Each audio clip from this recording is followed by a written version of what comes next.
So from the very depth of military readiness, national security, to putting gas in the car and food on the table, we have a host of things to be worried about.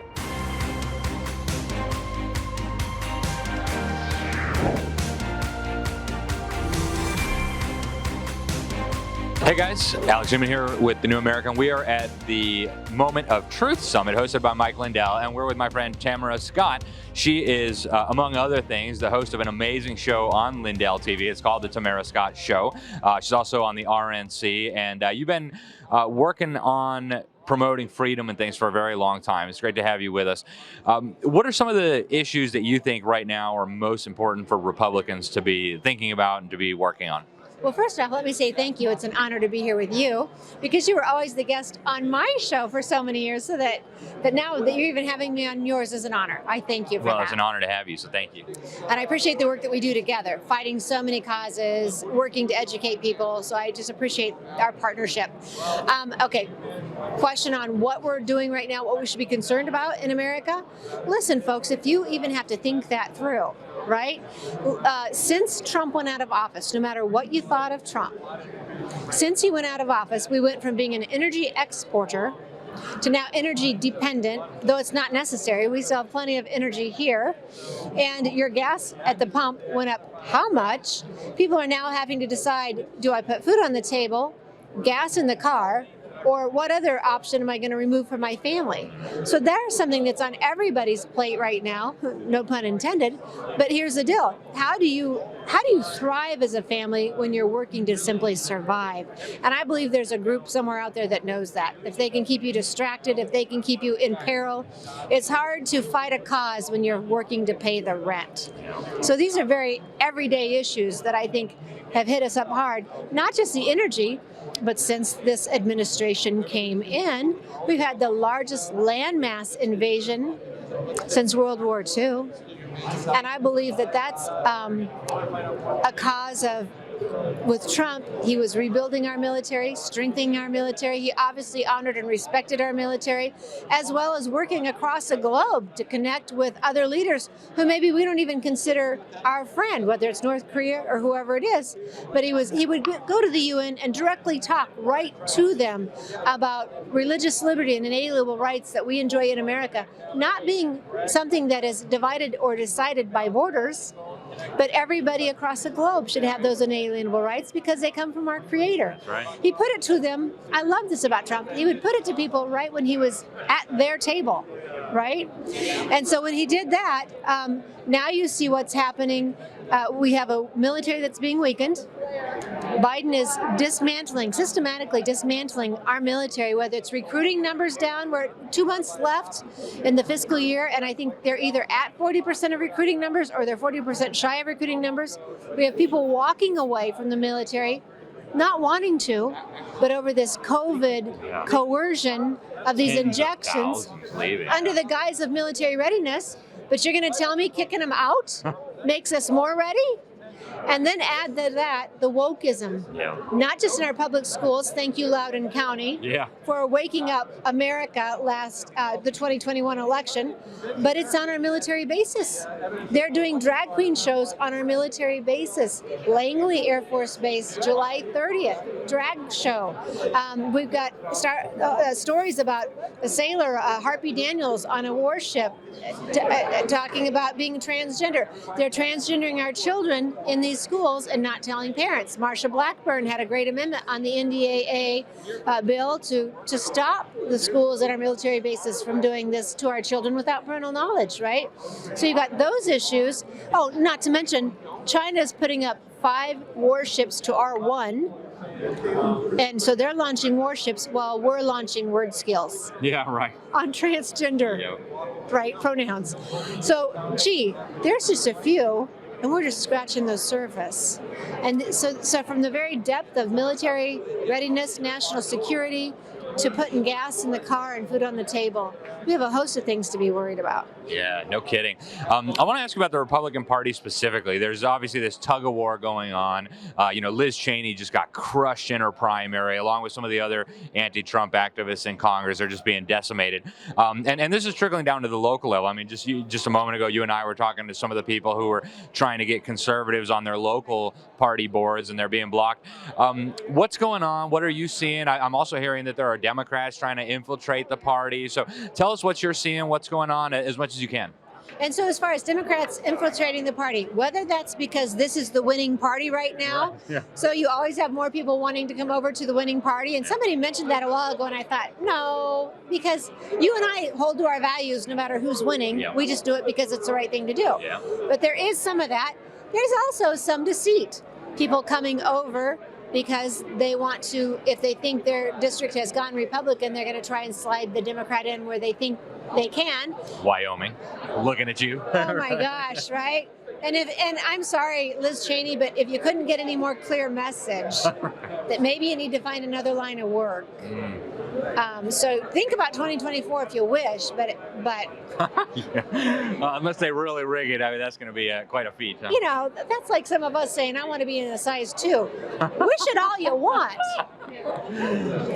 It's just not in your calendar this year, right? So anyway, so yes, you've got the issues. Always got the issues of infiltration for whatever reason or motivation. As far as the conservatives, our party is based on Judeo-Christian values, on the foundations that made this country strong. And so to think that somebody's trying to push out conservatives or not welcoming them is a hard thing to hear. But anytime you have power, money, it's a seduction, right? And sometimes I think people run with the best intentions. Maybe not everybody, but I think even those who run with the good intentions, it's easy to be seduced by that, right? And you think that you're guarding something by not letting somebody else in. So I also think this: when Donald Trump was there, everyone knew, there was our chief. He obviously, things were working under him, things were going well.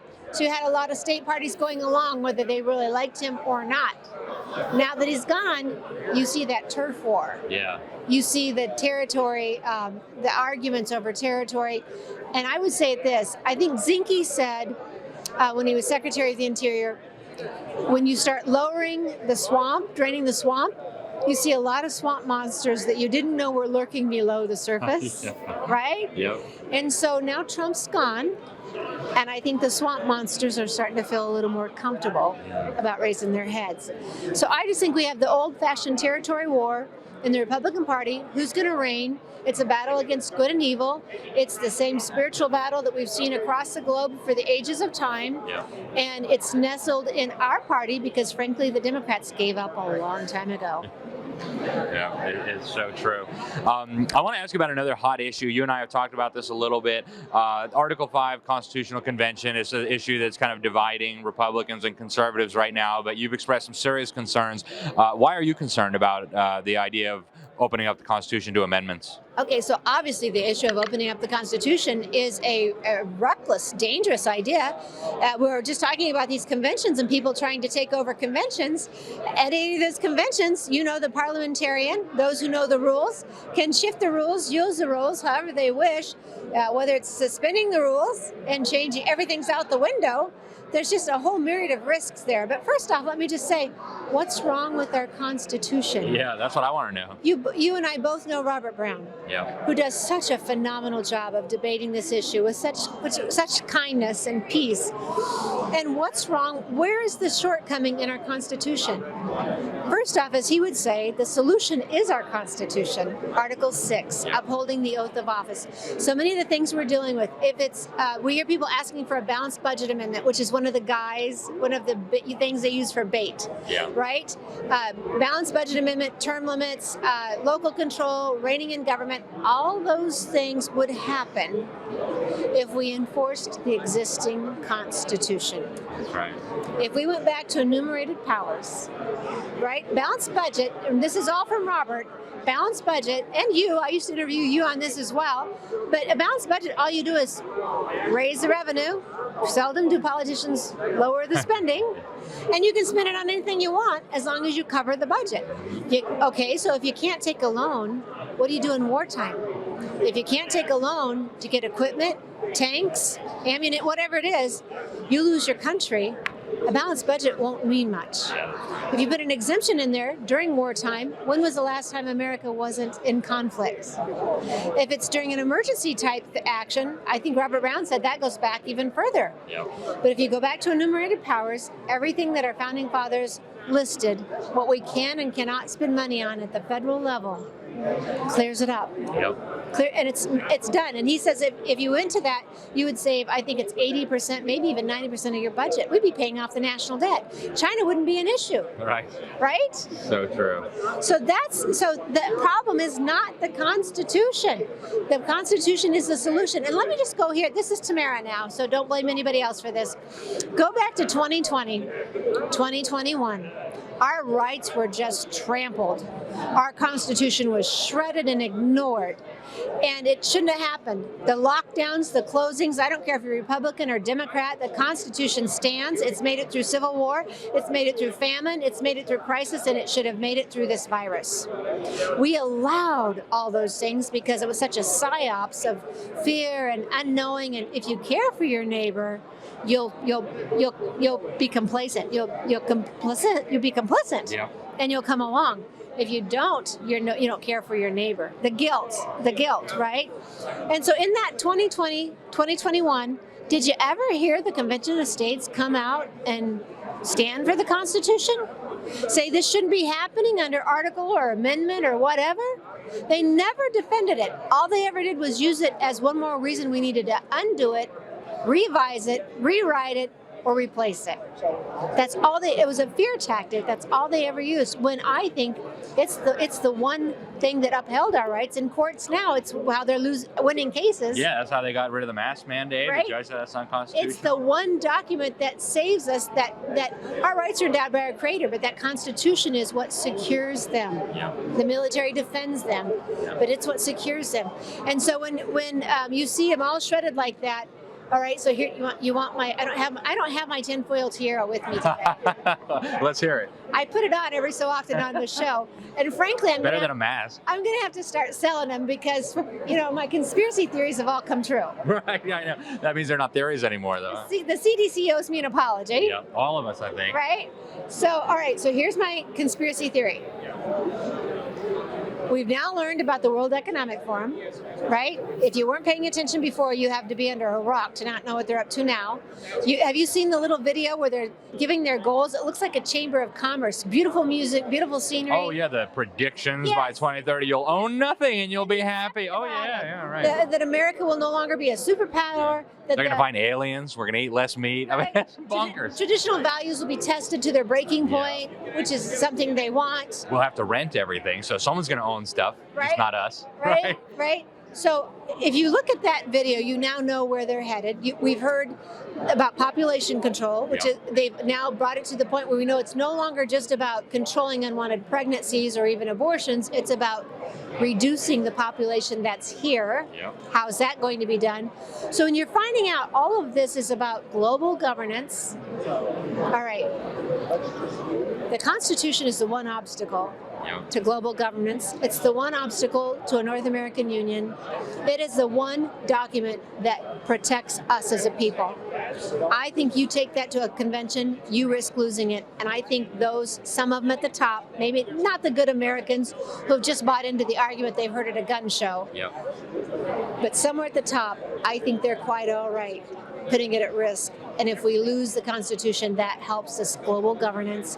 It helps us one world order, if that's what you want to call it. It helps all those things we thought were conspiracy theories until they started opening up with their Chamber of Commerce marketing and telling us that's what they want. I think you're 100% correct. In fact, I'm absolutely convinced of it. Folks, I know you've enjoyed this. I know you're just blown away by the insight, and you can actually get this every day. Tamara, what's the best way to watch your show? So right now we're on Lindell TV, live every day at noon Central Time. Otherwise, the Tamara Scott Show Facebook page, but we're working on getting my my website up. I now have Annie from Lindell is going to help me do my website. I am not into social media. I am not here to make a name for They just myself. censor us anyway, right? Right? Yeah. Right? So I'm not here to make a name for myself. Like, God drugged me here. You've got connections. I get to meet so many great people like you. And if I can help God get the truth out and help Americans wake up, I'll do it. Well, you're doing it, and we all thank you very much for that. Tamara. That's such an honor from you. But it's Thank so you. true. You just been such a blessing to our country. I want to thank you for coming on with us. Folks, check out her TV show. It is amazing. I can tell you because I watch it. It's just awesome. Thank you so much, Tamara. Made my day. You're going to make me cry. Oh, you're so sweet. Thank you very much.